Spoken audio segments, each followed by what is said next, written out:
હકી આવાજ ન્યૂઝમાં આપનું સ્વાગત છે। હું છું અજીઝ। પહેલા સમાચારમાં વાત કરીએ તો સુરતમાં ગૃહ રાજ્યમંત્રી હસ્તે વ્યાજખોરોએ પચાવી પાડેલી મિલકતોને પીડિતોને પરત કરવામાં આવી હતી। સુરત શહેર પોલીસે કરી હતી વ્યાજખોરો પર કડક કાર્યવાહી। વ્યાજખોરો દ્વારા પીડિત પરિવારોને પચાવી પાડવામાં આવેલી મિલકતો પરત કરવામાં આવી હતી। રાજ્ય ગૃહમંત્રી હર્ષ સંઘવીના હસ્તે મૂળ પીડિતોને અર્પણ કરવામાં આવી હતી।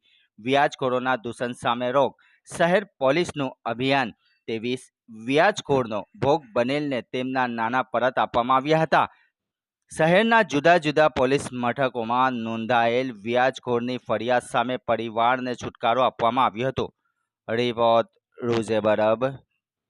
मध्य प्रदेश बिहार जाके पुलिस ने वापस उनके परिवार तक पहुंचाने में बहुत ही बड़ी सफलता प्राप्त की है।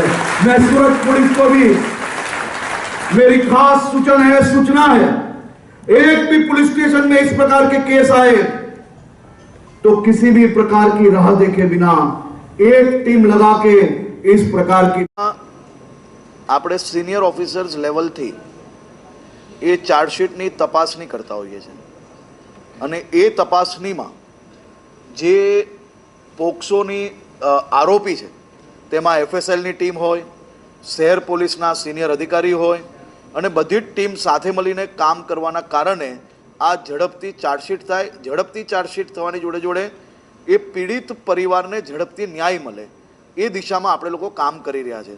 આપ સૌ લોકો ખૂબ સારી રીતે જાણો છો, છેલ્લા 2 દિવસની અંદર 6 થી વધારે પરિવારોને, 6 થી વધારે દીકરીઓને ન્યાય મળ્યો।